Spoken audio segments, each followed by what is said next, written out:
Tidak semua rahasia boleh didengar oleh semua orang.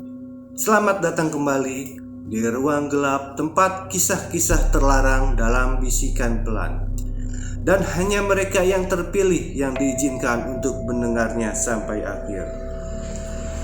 Malam ini, aku akan membuka sebuah cerita yang tidak pernah berani diceritakan secara terang-terangan.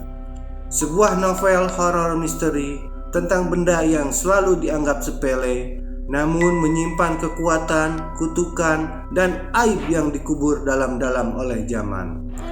Inilah Kolor Sakti, karya Kang Ramli author. Cerita ini khusus untuk kamu yang sudah menjadi langganan channel ini. Karena apa yang akan kamu dengar bukan sekedar cerita, tapi rahasia, dan tidak semua orang kuat menanggung akibatnya. Jika kamu mendengarkan sampai akhir, jangan kaget jika setelah ini malam terasa lebih panjang dan bayangan terasa lebih dekat. Matikan lampu, gunakan headset, dan jangan pernah menertawakan apa yang akan terjadi, karena cerita ini sudah memilih pendengarnya sendiri. Gadis itu bernama Pretty Lisa, anak kedua dari 3 bersaudara. Lisa pertama kali mengenal Jaka saat mereka bersama-sama melamar pekerjaan di sebuah perusahaan. Jaka tidak lolos seleksi, tetapi pertemuan mereka berlanjut melalui pesan singkat. Lambat laun, kedekatan itu berkembang menjadi hubungan pacaran dan mereka sering bertemu. Sementara itu, cowok yang telah meniduri Lisa bernama Rahmat. Dia adalah rekan kerja Lisa di perusahaan yang sama. Rahmat diam-diam menyukai Lisa. Rasa iri muncul ketika melihat kedekatan Lisa dengan Jaka. Iri itu mendorongnya untuk mencari tahu kehidupan Jaka sehari-hari. Tak hanya itu, Rahmat juga sedang menyusun rencana untuk mengadu domba Jaka dengan rekan-rekannya. Akibat fitnah yang disebarkan Rahmat, reputasi Jaka hancur dan akhirnya ia dipecat dari pekerjaannya. Bro, lu tahu kan si Jaka? Tanya Rahmat kepada seorang karyawan di perusahaan yang sama dengan Jaka. Tahu? Emang kenapa? Balas karyawan itu dengan penasaran. Rahmat mendekat dan berbisik. Dia menyampaikan sesuatu yang mengejutkan. Serius lu? Masa sih Jaka kayak gitu? Gue gak nyangka si Jaka sebejat itu. Lu gak bohong kan? Tanyanya dengan raut wajah tak percaya. Serius bro? Malah dia udah 2 cewek yang bunting gara-gara dia. Ujar Rahmat menambah bumbu fitnah untuk memanaskan suasana. Gosip itu menyebar cepat di antara para karyawan hingga akhirnya sampai ke telinga atasan. Tanpa alasan yang jelas dan tanpa verifikasi langsung, reputasi Jaka hancur dan ia pun dipecat. Setelah pemecatan Jaka, Stefani merasa ragu dengan keputusannya. Dia hanya mendengar kabar dari mulut ke mulut tanpa pernah memastikan kebenarannya langsung dari Jaka. Kenapa terasa janggal ya? Pikirnya sambil menggigit bibir tanda dirinya gelisah. Dia segera memanggil sekretarisnya melalui telepon. Tania, tolong suruh Jaka jangan pulang dulu ya. Saya ingin bicara dengannya, perintah Stefani dengan tegas. Tak lama kemudian, Tania masuk ke ruangan dengan raut wajah yang ragu. Maaf Bu, tapi Jaka sudah pulang sejak tadi. Ucapnya hati-hati. Stefani terdiam, perasaan bersalah mulai menghantui. Semua ini sudah terlambat, gumamnya pelan. Jaka telah pergi setelah menerima pemecatan sepihak. tanpa pernah tahu kesalahan apa yang sebenarnya ia perbuat. Tania masih berdiri di hadapan bosnya, menunggu arahan lebih lanjut. "Ada lagi yang bisa saya bantu, Bu?"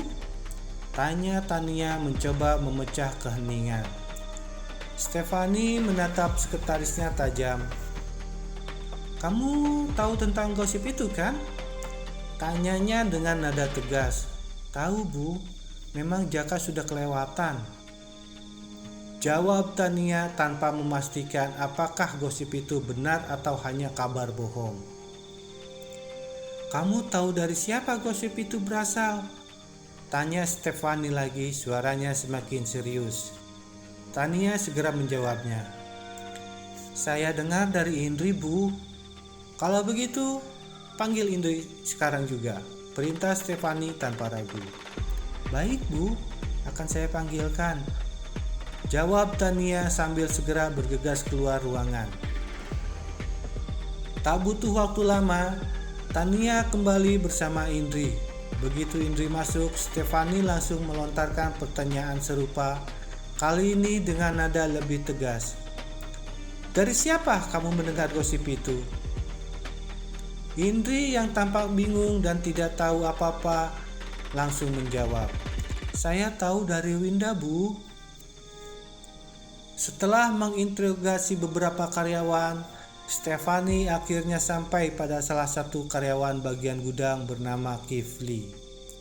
Dengan tatapan penuh emosi, Stefani langsung bertanya, "Semua karyawan di sini tahu kalau gosip itu berasal dari kamu. Sekarang, tolong kamu jelaskan, dari mana asal gosip itu?" gertaknya tegas. Kifli yang sudah ketakutan segera menjawab, "Saya dengar kabar itu dari Rahmat, Bu." Tak lama kemudian, Kifli menjelaskan lebih lanjut bahwa gosip tersebut berasal dari Rahmat, yang katanya dia mendapat cerita dari seorang temannya di perusahaan lain. Perusahaan yang ternyata adalah saingan bisnis Stefani. Malam itu, rasa bersalah semakin menghantui Stefani. Dia memutuskan untuk menemui Jaka ke tempat tinggalnya dan meluruskan kesalahpahaman tentang rumor tersebut. Namun dalam diam, Stefani menyadari sesuatu yang selama ini ia pendam. Ternyata ia sudah menaruh hati pada Jaka. Kerjanya selalu bagus. Dia tak pernah absen. Dia juga sering mau lembur. Wah, pokoknya dia sesuatu yang sangat spesial bagiku. Gumam Stefani merasakan hatinya terasa sesak. Jaka, aku sebagai pimpinan ternyata gak becus menangani rumor murahan ini. Aku sangat malu, Jaka. Stefani gelisah sepanjang malam. Dia tak mampu memejamkan matanya. Pikirannya terus melayang mengingat masa saat dirinya menggantikan ayahnya yang sudah tua dan pensiun sebagai pimpinan perusahaan. Bayangan tentang Jaka dengan dedikasi dan kejujurannya terus menghantui pikirannya, menambah rasa penyesalan yang mendalam. Jaka adalah office boy di perusahaan itu. Berkat dedikasinya, dia diangkat menjadi kepala bagian office boys saat Stefani mulai menjabat. Selama bekerja, Jaka selalu melayani Stefani dengan baik. Apapun yang diminta, Jaka selalu menurutinya tanpa mengeluh. Suatu hari, Stefani pernah mengajak Jaka untuk menemaninya dinas keluar kota. Jaka menyanggupi dan pergi bersamanya. Kenangan perjalanan itu menjadi momen yang membuat Stefani mulai jatuh hati. Namun, ia merasa malu untuk mengungkapkan perasaannya kepada Jaka. Karena tak kunjung bisa tidur, Stefani menyalakan televisi. Dia terkejut saat melihat berita tentang seorang gadis yang bunuh diri di sebuah hotel. Tunggu. Bukankah nama gadis itu sama dengan yang dirumorkan telah hamil? Gumamnya, dia telah menyadari sesuatu. Stefani mendengarkan penjelasan lebih lanjut dari berita yang sedang ditayangkan. Rahmat, nah itu dia. Namanya disebut dalam berita. Dia yang telah menyebarkan fitnah itu, ujarnya, dan dia mengingat perkataan Kifli saat diinterogasi olehnya sore tadi. Setelah berita selesai, dia mematikan televisi, namun pikirannya tetap kacau. Rasa bersalah terhadap Jaka semakin menghantui. Wajahnya terlihat pucat karena tidak tidur sama sekali. Waktu berlalu cepat hingga jarum jam menunjukkan pukul 5 pagi. Dalam kelelahan, Stefani memaksakan diri untuk memejamkan mata. Namun, dia hanya tertidur selama 15 menit sebelum terbangun lagi karena teringat akan Jaka. Sebelum mandi, dia kembali menyalakan televisi. Kali ini dia mendapat kabar bahwa Rahmat telah menjadi buronan polisi. Namun, berita selanjutnya mengungkapkan bahwa Rahmat terlibat kecelakaan fatal dan tewas di tempat. Dengan perasaan cemas, dia mencoba menghubungi ponsel Jaka untuk memberitahunya tentang situasi ini. Namun, setelah berulang kali mencoba, hasilnya tetap sama. Ponsel Jaka tidak aktif. Kini Stefani telah bersiap untuk menemui Jaka di kontrakannya. Mobilnya berhenti tepat di dekat gang sempit, karena gang itu terlalu kecil untuk dilewati mobil. Dia turun dan berjalan kaki menyusuri gang kecil tersebut. Stefani belum pernah datang ke kontrakan Jaka sebelumnya.